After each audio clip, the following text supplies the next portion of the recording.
Hello everyone, welcome back to the channel guys. और आज हम लोग डिस्कस करेंगे इस वीडियो में मल्टीप्लिकेशन ऑफ मैट्रिसेस। तो अभी तक हम लोग addition of matrices, subtraction of matrices, multiplication by scalar तक का देख चुके थे और उससे रिलेटेड कॉन्सेप्ट्स हम ऑलरेडी हमारी प्रीवियस वीडियो में डिस्कस कर चुके हैं। आज हम डिस्कस करेंगे very crucial and important topic, multiplication of matrices. थोड़ा सा अभी तक के एडिशन सब्सट्रैक्शन से डिफरेंट है, थोड़ा सा टिपिकल भी कहूँगा फर्स्ट टाइम समझने वालों के लिए, but overall it's not very tough, बहुत ईजिली आपको समझ आ जाएगा। तो फटाफट से वीडियो को शुरू करते हैं गाइज और समझते हैं क्या होता है मल्टीप्लिकेशन ऑफ मैट्रिसेस। वीडियो बहुत ध्यान से देखना बिकॉज थोड़ा सा इंपॉर्टेंट टॉपिक है। सारे word problems multiplication of matrices से आपके होने वाले हैं। तो चलिए let's begin. So guys, multiplication of matrices समझने से पहले आपको यह समझना पड़ेगा कि जैसे एडिशन सब्सट्रैक्शन में एक कॉमन क्राइटेरिया होता था कि किसी भी दो मैट्रिसेस को ऐड करना है या सब्ट्रैक्ट करना है या इक्वल रखना है, तो उस केस में उन मैट्रिसेस का ऑर्डर सेम होना कंपलसरी होता था। अब मल्टीप्लिकेशन के केस में क्या है, थोड़ा सा ये चेंज हो जाता है। ध्यान से समझना क्या कंडीशन है किसी दो मैट्रिसेस को अगर हमें मल्टीप्लाई करना है तो आपको ये ध्यान रखना है हमेशा कि कभी भी अगर आपको दो मैट्रिसेस को मल्टीप्लाई करना होगा तो उसमें एक कंडीशन फुलफिल करनी होगी। वो क्या है, देखिए, the product of two matrices A and B is defined, यानी कि प्रोडक्ट ऑफ टू मैट्रिसेस तभी डिफाइन होगा अगर number of columns of A is equals to number of rows of B. इसका क्या मतलब हो गया, इसका मतलब हो गया कि सबसे पहली बात, अगर आप ए बी डिफाइन कर रहे हो, product of two matrices A and B, अब यहां पर सबसे पहली चीज आपको हमेशा ध्यान रखनी है कि ए बी यानी कि A into B is not equal to B into A in general. इसका क्या मतलब हो गया भाई, एडिशन में हम लोग कहते थे a प्लस बी प्लस ए के बराबर होता है, ठीक है। सिमिलरली हम लोग और चीजें देखते थे कि यार कॉम्यूटेटिव लॉ फॉलो होता है, दो मैट्रिक्स इक्वल हैं, अगर a बराबर b है तो b बराबर a होगा। मल्टीप्लिकेशन के केस में कॉम्यूटेटिव लॉ एप्लीकेबल नहीं होता इन जनरल, एक्सेप्शनल केसेस में आ जाता है बराबर, ए बी बराबर बी ए कभी कभी आ जाता है, बट इसका मतलब ये नहीं कि ये हमेशा के लिए ट्रू है। तो आप ध्यान रखकर चलेंगे कि भाई ए बी एक अलग चीज है, बी ए एक अलग चीज है। ए और बी का प्रोडक्ट अगर ए को पहले रख के करते हो तो कुछ और आंसर आएगा, बी को पहले रख के करते हो तो कुछ और आंसर आएगा। अगर किसी एक आधे केस में बराबर भी आ रहा है, इसका मतलब ये नहीं कि भैया आपने गलत बता दिया, वो कोई एक्सेप्शनल केस हो सकता है, कभी कभी आ सकता है, बट हमेशा और majority of times A B B A के बराबर आपको देखने को नहीं मिलेगा। तो पहली बात तो आपको यह ध्यान रखनी है, वेरी इंपॉर्टेंट मल्टीप्लिकेशन के केस में। दूसरी बात, पहली मैट्रिक्स का ऑर्डर अगर m बाय n है, दूसरी मैट्रिक्स का ऑर्डर p बाय q है, तो अगर आपको ए बी को डिफाइन करना है, यानी कि हर दो मैट्रिक्स का मल्टीप्लिकेशन पॉसिबल नहीं होता। अगर आपको इस मल्टीप्लिकेशन को डिफाइन करना है, भाई करना तो बाद में सीखेंगे, पहले ये सीखते हैं कि ये कब कब हो सकता है। अगर ए बी को डिफाइन होना है तो number of columns of A और number of rows of B बराबर होना चाहिए। इसका क्या मतलब हो गया, n इक्वल्स टू p होना कंपलसरी है। n इक्वल्स टू p अगर नहीं होगा तो आपका मल्टीप्लिकेशन डिफाइन नहीं हो सकता। ऐसा क्यों है वो हम सीखते हुए देखेंगे, अभी आपको याद रखनी है ये बातें। ए बी बी ए के बराबर हमेशा नहीं होता, और अगर ए बी को डिफाइन होना है तो ए के कॉलम्स और बी के रोज इक्वल होने चाहिए, यानी कि जितने ए के कॉलम्स हैं उतने बी की रोज होनी कंपलसरी है, n बराबर p। अब अगर बी ए को डिफाइन करना हो तो b क्या है मेरा, p क्रॉस q का मैट्रिक्स, और a क्या है, m बाय n का मैट्रिक्स। अगर बी ए को डिफाइन होना है तो q should be equal to m। अब आप देख रहे हो बी ए डिफाइन होने का अलग कंडीशन है और ए बी डिफाइन होने का अलग कंडीशन है। जो पहले वाली मैट्रिक्स है उसके नंबर ऑफ कॉलम्स, जो दूसरे वाली मैट्रिक्स है उसके नंबर ऑफ रोज के बराबर होना चाहिए। अगर ये बराबर नहीं है तो ये वाला कभी भी डिफाइन नहीं होने वाला है मल्टीप्लिकेशन, पहली बात। अच्छा, दूसरी चीज आपको ये याद रखनी है कि अगर ए बी डिफाइन हो गया, ठीक है, n बराबर p हो गया, तो ए बी के प्रोडक्ट से जो मैट्रिक्स आएगी उसका ऑर्डर क्या होगा, बचा हुआ m बाय q। यानी कि अगर ए बी बराबर c आता है तो c का ऑर्डर क्या होने वाला है, m बाय q। अगर ए का ऑर्डर m बाय n है और b का ऑर्डर p बाय q है। तो ये बातें हमें बहुत अच्छे से ध्यान रखनी है। मैं एक बार दोबारा रिपीट कर रहा हूँ, ऑल्दो आप वीडियो भी दोबारा देख सकते हैं, स्टिल एक क्वेश्चन वाली चीजें हैं, ये मैं आपको रिपीट कर रहा हूँ so that you can remember. इसको मोस्ट इंपॉर्टेंट पॉइंट्स लिखकर आप मार्क कर सकते हैं अपने नोट्स में कि भाई ए बी का बी ए के बराबर होना जरूरी नहीं है।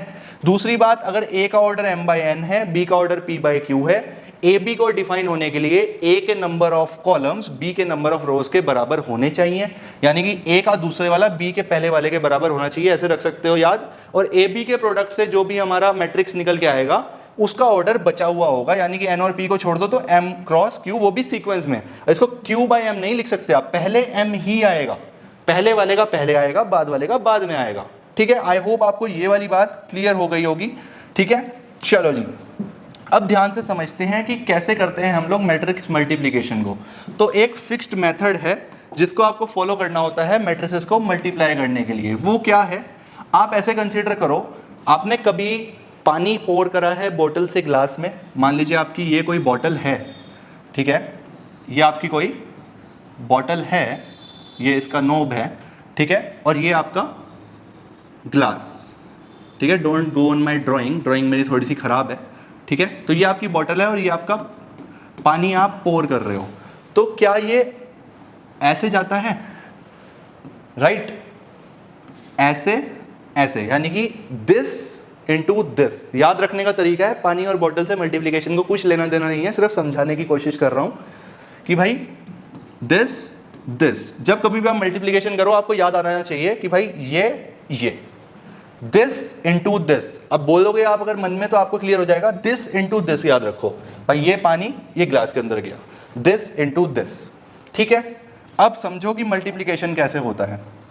मल्टीप्लिकेशन कैसे होगा गाइस, ए मैट्रिक्स गिवन है 1 2 3 0 0 0 और बी मैट्रिक्स गिवन है 2 1 1 1 1 1। इससे पहले मैं एक जनरल एग्जांपल अपना ले लेता हूं, ध्यान से देखो। ठीक है, मैं एक एग्जांपल अपना ले रहा हूं। चलो जी देखो, अब मान लो कोई ए मैट्रिक्स है, क्या है आपकी ए मैट्रिक्स 1 2 3 4 0 1, ये आपकी ए मैट्रिक्स है। बी मैट्रिक्स क्या है 0 2 1 1 1 1, ये आपकी क्या है बी मैट्रिक्स। सबसे पहले आपको ये कंफर्म करना है कि क्या इसका मल्टीप्लिकेशन डिफाइंड है। हाँ भाई, चेक कर लेते हैं। ए का ऑर्डर क्या है, 2 रोज 3 कॉलम्स, 2 बाय 3 मेरा ए का ऑर्डर है। बी का ऑर्डर क्या है, बी का ऑर्डर क्या है 3 रोज 2 कॉलम, 3 बाय 2। क्या इसका बाद वाला और इसका पहला वाला बराबर है, number of columns of A is equals to number of rows of B. इससे मुझे ये कंफर्म हो गया कि भाई इसका मल्टीप्लिकेशन पॉसिबल है। इसका मतलब क्या हो गया कि भाई A B is defined, A B defined है, इसमें मेरे को कोई समस्या नहीं है, ए बी मेरा डिफाइंड है। ठीक है, अब कैसे करेंगे मैट्रिक्स मल्टीप्लिकेशन, बहुत ध्यान से समझेंगे। अच्छा, ए बी का ऑर्डर क्या आने वाला है, अगर ए बी को मैं सी नाम दे दूं कि ए बी के प्रोडक्ट से जो मैट्रिक्स आएगी वो सी आएगी, उसका ऑर्डर क्या आएगा बचा हुआ 2 बाय 2। अब 2 बाय 2 आ रहा है, इसका मतलब ये नहीं कि पहले ये वाला 2 भी लिख सकते थे, पहले आपको पहली मैट्रिक्स का ही लिखना है। बस इतनी बातें ध्यान रखनी है मल्टीप्लिकेशन को लेकर। तो जो मेरे मैट्रिक्स आने वाली है मल्टीप्लाई होने के बाद, उसका ऑर्डर आएगा 2 बाय 2। ठीक है, चलो जी, अब आगे बढ़ते हैं और देखते हैं कैसे हम ए बी का प्रोडक्ट कर सकते हैं। ठीक है, चलो जी, ये बातें क्लियर हो गई। अब ए बी कैसे डिफाइन होगा, ए बी डिफाइन होगा 1 2 3 4 0 1 और इसको मेरे को मल्टीप्लाई करना है 0 2 1 1 1 1। तो 1 बाय 1 आपको चलना है और आपको 1 बाय 1 एक एक रो को एक एक कॉलम से मल्टीप्लाई करते चले जाना है। कैसे, देखो, सबसे पहले आप पिक करोगे फर्स्ट रो, ये आपने फर्स्ट रो उठाई, इसको आपको फर्स्ट कॉलम से कॉरस्पॉन्डिंगली मल्टीप्लाई करना है। कैसे, ध्यान से देखो, आप करोगे 1 इंटू 0, इसके पहले के साथ 1 इंटू 0 प्लस, बीच में हमेशा प्लस आएंगे, प्लस 2 इंटू 2, इसका दूसरा इसके दूसरे के साथ, प्लस 2 इंटू 2 प्लस 3 इंटू 1, इसका आखिरी इसके आखिरी के साथ 3 इंटू 1, ये आपका मल्टीप्लाई होने के बाद पहला A11 एलिमेंट बना, ठीक है। अब इसका इसके साथ हो गया, एक ग्लास में पानी चला गया, अब इसी बॉटल से दूसरे ग्लास में पानी जाएगा। Now you come to second column. सबसे पहले एक रो को पकड़ लो और जितने कॉलम्स हैं 1 बाय 1 आपको उन सभी कॉलम्स में इस तरह से मल्टीप्लाई करना है। अब इससे आगे बढ़ो। अब मन में सोचो, अगर आप सेम रो से आगे बढ़े हो तो एलिमेंट में भी आपको आगे ही बढ़ना है। तो अब क्या हो जाएगा, 1 इंटू 1, 1 इंटू 1 प्लस, बीच में प्लस आते हैं always, this is the rule, 2 into 1, इसका दूसरे वाला इस दूसरे वाले के साथ। भाई अगर इसको एक के ऊपर एक कोलैप्स करके देखो, यानी कि इस मैट्रिक्स को उठाओ और इसके ऊपर रख दो, तो 1 1 के ऊपर आ जाएगा, 2 1 के ऊपर आ जाएगा और 3 1 के ऊपर आ जाएगा, राइट। तो वही हम कर रहे हैं, जो जिसके ऊपर कोलैप्स हो रहा है उसको मल्टीप्लाई करके ऐड करते चलो। 1 into 1 plus 2 into 1 plus 3 into 1, ठीक है जी। अब आपके सारे कॉलम्स खत्म हो गए, तो इसका मतलब आपका और आगे आपको नहीं जाना है। Now this should be your first row after multiplication. अब जब एक रो का काम हो गया, अब कॉलम्स तो और बचे नहीं, तो आप अगली रो की तरफ बढ़ो। अब मैं उठा रहा हूं 401। अब 401 को पहले कॉलम से मल्टीप्लाई करो। 401, 4 इंटू 0, अच्छा अगले रो पर आ गए तो हम नीचे अगले रो पर बढ़ जाएंगे। 401, तो 4 को आप मल्टीप्लाई करोगे 0 से, सबसे पहले इसको इससे करेंगे, ठीक है। 4 इंटू 0, कोरस्पॉन्डिंग एलिमेंट्स को मल्टीप्लाई कर रहा हूं मैं, 4 into 0 plus 0 into 2 plus 1 into 1 plus 1 into 1। चलो जी, ये कॉलम हो गया। Now with the same row move to the next column. Next column क्या है, इस रो का इस कॉलम के साथ, तो ये क्या हो जाएगा, 4 into 1 plus 0 into 1 plus 1 into 1। तो अगर मैं इसको अब फाइनल लिखूं तो ये मेरा आ जाएगा 1 इंटू 0 0, 2 2 ज़ा 4 प्लस 3, 4 प्लस 3 7, 1 प्लस 2 प्लस 3, ये कितना हो जाएगा 6, 4 इंटू 0 प्लस 0 इंटू 2 प्लस 1, ये हो जाएगा 1, 4 इंटू 1 4 प्लस 0 प्लस 1, ये हो जाएगा 5। So this is my answer to the A B. क्या इसका ऑर्डर 2 बाय 2 निकल कर आया, ये तो हमें पहले ही पता लग गया था। सो this is the multiplication of matrices. I hope guys आपको ये क्वेश्चन क्लियर हुआ। एक सिंपल से वे में मैंने आपको समझाने की कोशिश करी, एक रो को पकड़ो, सारे कॉलम से मल्टीप्लाई करते चले जाओ और आगे बढ़ते चले जाओ उसी रो में। जब रो चेंज होगी इधर तो रो चेंज होगी इधर, फिर सारे कॉलम से करते जाओ, आगे आगे उसी कॉलम में बढ़ते जाओ। फिर अगर तीसरी रो होती तो यहाँ नीचे तीसरी रो आप क्रिएट कर देते। और अल्टीमेटली अगर आपको वेरीफाई करना हो आपका मल्टीप्लिकेशन सही हुआ है या नहीं हुआ, तो पहले ही चेक कर लो भाई आंसर का ऑर्डर कितना आने वाला है, जो मैंने आपको तरीका बताया। अगर आपको दोनों के ऑर्डर पता हो तो आपको आंसर का ऑर्डर ऑटोमेटिकली पता लग जाता है। एक बार आपको ऑर्डर पता लग गया तो अपने आंसर का ऑर्डर चेक कर लो, आपको कंफर्म हो जाएगा कि आपने प्रोसेस सही फॉलो करा है। ये जो मल्टीप्लिकेशन करने का तरीका है ये प्रैक्टिस से आएगा, आपको बहुत सारे क्वेश्चंस सेम तरह के करने पड़ेंगे, then only you will get to see. ठीक है जी, तो अब आगे बढ़ते हैं हमारे एक और क्वेश्चन पर। एज एन एग्जांपल मैं ले रहा हूं आपको और बेटर समझाने के लिए। अब फॉर एग्जांपल एक ए मैट्रिक्स कंसीडर कर लेते हैं, 1 1 1 0 0 0 2 0 -1, और एक बी मैट्रिक्स कंसीडर कर लेते हैं 1 0 1 1 1 1 0 0 1। ठीक है, अब इन दोनों को मल्टीप्लाई करना है। भाई इसका ऑर्डर 3 बाय 3, इसका ऑर्डर 3 बाय 3। ए बी को मल्टीप्लाई करके देखते हैं और बी ए को देखते हैं, लेट्स सी कि क्या सेम आता है। गुड, एक प्रैक्टिस हो जाएगी आप लोगों के लिए। ए बी निकालते हैं सबसे पहले तो आप बताओ ए बी का ऑर्डर क्या आने वाला है। Number of columns number of रोज के बराबर हो गए तो इसका मतलब मल्टीप्लिकेशन डिफाइंड है, ऑर्डर आएगा बचा हुआ 3 बाय 3। तो भाई जो मेरा ए बी का ऑर्डर आएगा वो आएगा 3 बाय 3। अगर मैं बी ए की बात करूं तो उसमें भी देख लो, 3/3 3/3 तो अल्टीमेटली 3/3 आएगा। आप सेम प्रोसेस से चेक कर सकते हो, सेम ही आएगा। यहां से सीखने वाली क्या बात है, जितने भी सेम ऑर्डर के स्क्वायर मैट्रिसेस होते हैं, यानी कि अगर दो स्क्वायर मैट्रिसेस को सेम ऑर्डर वालों को आप मल्टीप्लाई करोगे तो जो आंसर आएगा वो भी सेम ही ऑर्डर का आएगा। यहां से आप सीख सकते हो, इस चीज को माइंड में फिट कर सकते हो। इस रूल से तो आप सारी मैट्रिसेस चेक कर ही सकते हो। तो भाई अगर 2/2 2/2 होता तो मल्टीप्लिकेशन भी 2/2 का ही आता। ठीक है, ये जनरल है, ये विद एक्सपीरियंस मेरे को पता लगा, आपको भी जैसे मैंने बताया अब से आप याद रखो, आपका भी एक्सपीरियंस बढ़ गया। ठीक है जी, तो ए बी सॉल्व करते हैं। पहले ए बी कैसे निकलेगा, ध्यान से देखो। फर्स्ट रो पकड़ लो, फर्स्ट रो का सबसे पहले फर्स्ट कॉलम के साथ करेंगे, फिर सेकंड कॉलम के साथ करेंगे, फिर थर्ड कॉलम के साथ करेंगे। तो भाई कॉरस्पॉन्डिंगली अगर मैं फर्स्ट कॉलम की बात करूं तो 1 इंटू 1, 1 इंटू 1 बीच में प्लस 1 इंटू 1, अगेन ये बीच वाला 1 और ये कॉरस्पॉन्डिंग एलिमेंट्स को मल्टीप्लाई करते जाओ, ऐड करते जाओ, प्लस 1 इंटू 1।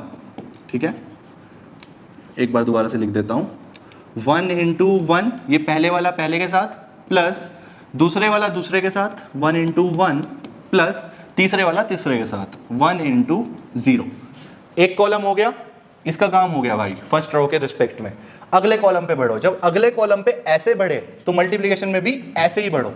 ठीक है, रो पहली चल रही है तो हम पहली रो में खड़े हैं, कॉलम हम दूसरे में बढ़ गए तो यहां भी कॉलम दूसरे में बढ़ जाओ। अब इसकी बात कर लेते हैं, 0 1 0 को 1 1 1 से करो, कॉरस्पॉन्डिंग एलिमेंट्स को 1 into 0 plus 1 into 1 plus 1 into 0, ये दूसरा हो गया भाई, दूसरे कॉलम का भी काम खत्म। अब तीसरे कॉलम पर बढ़ो, 1 1 1 1 1 1, कॉरस्पॉन्डिंग एलिमेंट्स को मल्टीप्लाई करते जाओ, 1 into 1 plus 1 into 1 plus 1 into 1, तीसरा कॉलम भी होगा। क्या कोई चौथा कॉलम है? नहीं है, तो आपको यहीं पर रुक जाना है इस रो के लिए। और सिमिलरली अगर चौथा कॉलम नहीं है तो आप और आगे भी नहीं जाने वाले। तो बस यहाँ पे आपकी मैट्रिक्स खत्म होती है। अब बढ़ते हैं अगले रो पर।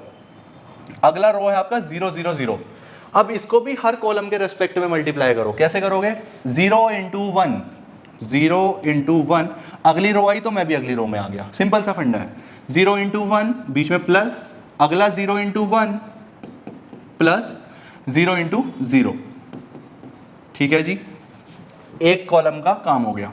अगले कॉलम पे बढ़ रहे हैं तो मैं भी अगले पे बढ़ूंगा, सेकंड रो के रेस्पेक्ट में हो रहा है तो मैं भी सेकंड रो में हूं, सिंपल सी बात है।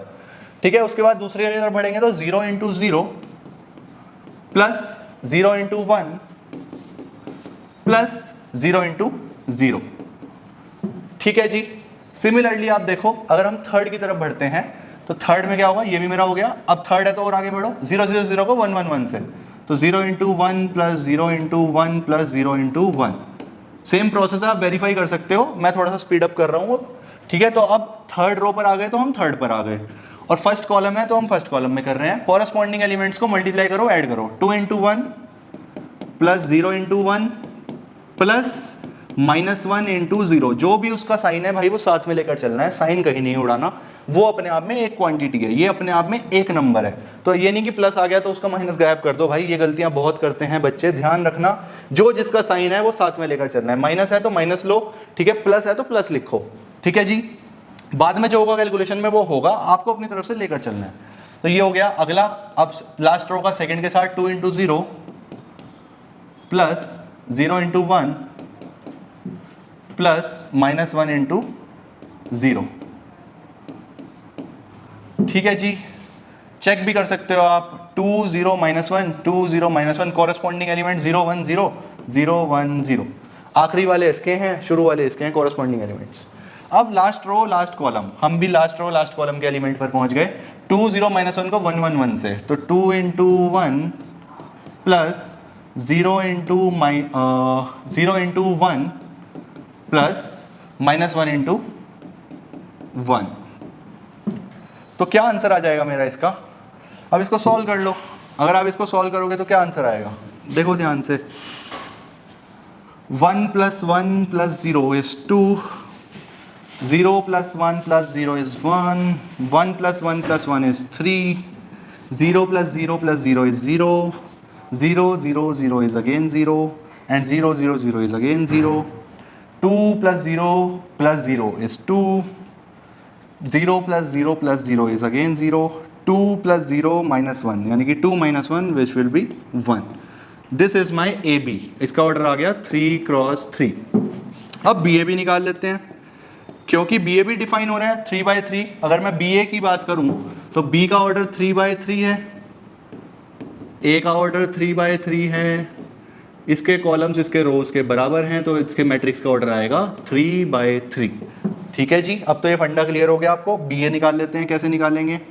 बी ए निकालने के लिए आप लोग हमेशा दिमाग में क्या करना, अगर तो आप ए पहले लिख कर रखोगे ना तो आपका दिमाग थोड़ा कंफ्यूज हो सकता है. मैं क्या करता हूँ इन जनरल, मेरे को जो पहले निकालना होता है उसको मैं पहले लिख लेता हूँ और जो बाद में निकालना होता है उसको मैं बाद में लिख लेता हूँ. बी लिखा हुआ है ना, मैं इसके आगे ही ए लिख लूंगा क्योंकि मेरे माइंड को उसी हिसाब से बैठा हुआ है.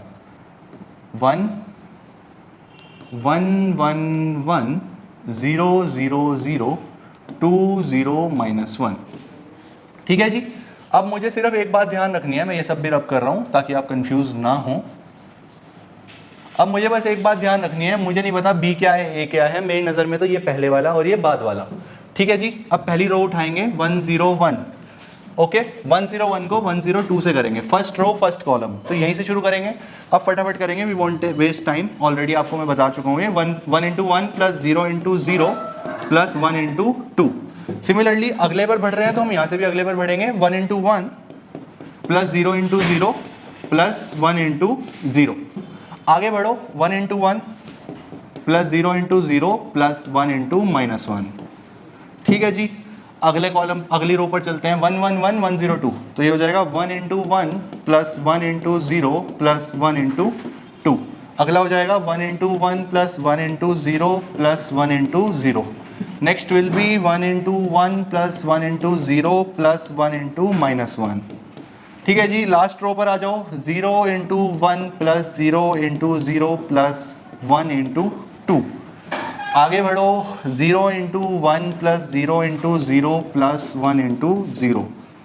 Next last row last column 0 into 1 plus 0 into 0 plus 1 into minus 1. This will be your B A. बहुत सिंपल सा प्रोसेस है. ठीक है. Just like we have calculated A B, वैसे ही आपको बी ए निकालना है. जस्ट मेक श्योर कि बी पहले रखो और ए बाद में रखो. तो अब तो सिंपल कैलकुलेशंस हैं, कुछ भी नहीं करना है इसमें. क्या हो जाएगा? 1 प्लस 0 प्लस 2 इज 3. ठीक है. तो 1 plus 0 plus 0 is 1. 1 plus 0 minus 1 is 0. 1 minus 1 हो जाएगा. 1 plus 0 plus 2 is 3.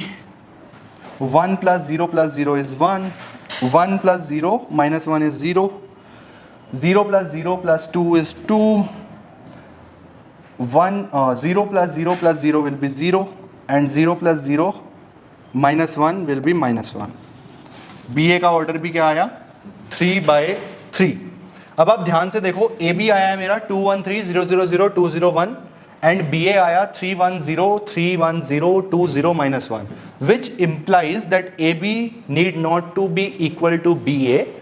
In some cases आपको ये मिल सकता है, बट यहाँ पर आप क्लियरली वैलिडेट कर पाएंगे कि A और B मैट्रिक्स गिवन है, तो विद प्रूफ मैं आपको दिखा सकता हूँ कि AB is not equals to BA. तो ये चीज़ भी आपको ध्यान रखनी है. Okay, I hope this particular question is clear और हम लोग मल्टीप्लिकेशन बहुत अच्छे से समझ चुके हैं. Let's come back to our rest of the questions. तो ये कुछ क्वेश्चंस गाइस आप लोगों के लिए मैंने लिख कर रखे हैं. In case you want to try these, you can try out. A B matrix given है, ए बी भी निकालो, बी ए भी निकालो एंड ट्राई टू वैलिडेट क्या ए बी बी ए दोनों पॉसिबल हैं. अगर पॉसिबल हैं तो क्या ए बी बी ए के बराबर आ रहा है या नहीं आ रहा है. वैसे अगर हम यहाँ से देखते हैं तो ए का ऑर्डर क्या है 2/3 और बी का ऑर्डर क्या है 3/2. तो भाई अगर मैं ए बी की बात करूँ तो 3 के बराबर है. 2/2 का मेरा ए बी आना चाहिए, ए बी का आना चाहिए ऑर्डर 2/2. सिमिलरली अगर बी ए की बात करूं, क्या बी ए डिफाइंड होगा? बी का ऑर्डर क्या है? बी का ऑर्डर है 3/2 और ए का ऑर्डर है 2/3. तो इसका मतलब इसके नंबर ऑफ कॉलम्स इसके नंबर ऑफ रोज के बराबर है, तो इसका ऑर्डर क्या आएगा 3/3. बी ए भी डिफाइंड होना चाहिए according to me and B A का ऑर्डर आना चाहिए 3/3. तो यहाँ तो गेम ही बदल गया. यू कैन सी कि ए बी का जो ऑर्डर है वो आ रहा है 2/2 और बी ए का जो ऑर्डर आ रहा है वो आ रहा है 3/3. तो क्लियरली अगर ऑर्डर डिफरेंट है तो ए बी और बी ए तो आपस में कभी भी बराबर हो ही नहीं सकते. आई होप आपको ये क्लियर हो गया. अब इसकी कैलकुलेशंस आपको करनी है. मैंने आपको 2 क्वेश्चंस में करके दिखा दिया. You try this out and in case कोई इशू आता है तो let me know in the comment section. Moving forward guys, moving forward to the next question. Next क्या है, ए गिवन है आपको, ये मैट्रिक्स बी गिवन है, ए बी निकालो। तो भाई बहुत सिंपल है, कैसे करेंगे, ए गिवन है, बी गिवन है, ए बी निकालो। अब आपको डर लग रहा होगा यार ये क्या है, सबसे पहले तो चेक कर लो भाई, ए बी डिफाइंड भी है, इसका ऑर्डर क्या होगा मैट्रिक्स का, 3/1, 3 रोज 1 कॉलम। इसका ऑर्डर क्या होगा, 1/3। तो ये number of columns number of रोज के बराबर हैं 1 1, तो इसका मतलब ये मैट्रिक्स डिफाइंड है और उसका ऑर्डर क्या आने वाला है, बचा हुआ 3/3। अभी छोटी छोटी मैट्रिक्स का ऑर्डर क्या आएगा, 3/3। कैसे करेंगे, ए बी लिखो, बस लिखते चलो, अगर पेन चलता रहेगा तो आंसर आता रहेगा, अगर सोचते रहोगे बैठ के तो कुछ नहीं आएगा। पेन चलाते रहो, मैथ्स का एक ही रूल है, पेन चलाते रहो, ठीक है। 1 2 3 0 1 2। भाई मेरे को एक ही तरीका आता है, मैं तो ऐसे खींच लेता हूँ, पहली रो उठाऊंगा, सारे कॉलम से मल्टीप्लाई करूंगा, आगे बढ़ता चला जाऊंगा। पहली रो को पहले कॉलम से मल्टीप्लाई करूंगा, 1 × 0, और कुछ नहीं है। अगर नीचे होता तो कोरस्पॉन्डिंग से करता, अब रो में एक ही एलिमेंट है, एक कॉलम एक रो, तो बस इतना ही। अब जब अगले कॉलम पर जाऊंगा तो यहाँ भी अगले पर जाऊंगा, ये हो जाएगा 1 × 1। यहाँ भी अगले कॉलम पर जाऊंगा तो यहाँ भी अगले कॉलम पर जाऊंगा, ये हो जाएगा 1 × 2। एक रो का काम खत्म हो गया तो दूसरी रो उठाऊंगा और फिर से सारे कॉलम से मल्टीप्लाई करूंगा, तो ये हो जाएगा 2 × 0, 2 × 1, 2 × 2। लास्ट रो पर जाऊंगा तो यहाँ भी लास्ट रो पर आऊंगा, ये हो जाएगा 3 × 0, सारे कॉलम से मल्टीप्लाई करूंगा, जो मल्टीप्लिकेशन का प्रोसेस है, 3 × 1, 3 × 2। ये मेरी मैट्रिक्स आ गई, 3/3 की है, ऑलरेडी मैं वैलिडेट करा चुका हूँ कि इसका ऑर्डर 3/3 आने वाला था। क्या आंसर हो जाएगा, 0 1 2 0 2 4 0 3 6। This is the answer. लगता टिपिकल है कुछ भी नहीं, अगर ध्यान से देखोगे तो ये हो जाएगा। तो आप लोग इसका स्क्रीनशॉट ले सकते हो in case you want. We will move further. Next चीज क्या हम लोगों ने डिस्कस करनी है गाइस, नेक्स्ट चीज हम लोगों ने डिस्कस करनी है properties of multiplication of matrices. अब मल्टीप्लिकेशन की कुछ प्रॉपर्टीज हैं, क्या है, associative law for any 3 matrices ABC we have ABC equals to ABC whenever both sides of the equality are defined। तो ये क्या कह रहा है कि जब कभी भी 3 मैट्रिसेस का मल्टीप्लिकेशन होगा जो कि सेम है, भाई ABC ऑर्डर सेम होना चाहिए, ABC दोनों जगह होना चाहिए। मैंने आपको सिखाया था कि AB BA के बराबर नहीं होता, यानी कि ABC BAC इक्वल नहीं होता इन जनरल, या फिर ABC CAB इक्वल नहीं होगा इन जनरल। लेकिन अगर एग्जैक्टली सेम है, अगर मैं ब्रैकेट्स को एक बार इग्नोर करूं तो मेरा ABC अगर एग्जैक्टली सेम ऑर्डर में मैट्रिसेस लिखी हैं तो पहले दो को मल्टीप्लाई करो और फिर उसको तीसरी से करो, या फिर आखिरी की दो को पहले करो और उसको पहली से करो, बात सेम ही आने वाली है, प्रोवाइडेड सब कुछ डिफाइंड होना चाहिए। डिफाइंड कब होगा, वो आपको रोज एंड कॉलम से चेक करना पड़ेगा, यानी कि ए बी को आप तभी मल्टीप्लाई कर सकते हो जब आपका ए का ऑर्डर और बी का ऑर्डर मल्टीप्लिकेशन के लिए सुटेबल हो, यानी कि ए के कॉलम्स बी के रोज के बराबर हो। सिमिलरली बीसी को आप तभी कर सकते हो। अब एक चीज का ध्यान इसमें ये और रखना है कि भाई मैं ऐसा नहीं कह रहा हूं कि ए बी को कर लो और फिर उसको सी से कर लो, बी सी को कर लो और उसको ए से कर लो। ऑर्डर बहुत इंपॉर्टेंट है, यानी कि किस पोजीशन में रखा हुआ है। भाई जब बी सी निकालोगे तो ए को पहले ही रखकर करना पड़ेगा। अगर मैं बी सी को कुछ नाम जेड दूं तो बी सी को आपको बेसिकली मैं ये कहना चाहता हूं कि अगर ए बी को नाम दे दूं मैं एक्स और बी सी को नाम दे दूं जेड, तो इन दिस केस आपको एक्स सी बराबर ए जेड मिलेगा, ना कि एक्स सी बराबर जेड ए। ऐसा नहीं कि अपनी तरफ से जो पहले निकाला उसको पहले रख के अगर पॉसिबल हो पा रहा है तो कर दिया। भाई मैट्रिक्स हो सकता है मल्टीप्लिकेशन डिफाइंड हो, लेकिन आपका आंसर सेम नहीं आएगा अगर आप ऑर्डर को चेंज कर दोगे। मल्टीप्लिकेशन को लेके एक चीज बहुत क्रूशियल है गाइस, और वो क्या है कि आप किसको पहले रख रहे हो और किसको बाद में रख रहे हो, उससे पूरा गेम पलट जाता है। बहुत ध्यान रखना कि हमेशा जो क्वेश्चन में है उसी ऑर्डर में आपको मैट्रिसेस को रखना है, ठीक है जी। Next, the distributive law for 3 matrices A B C.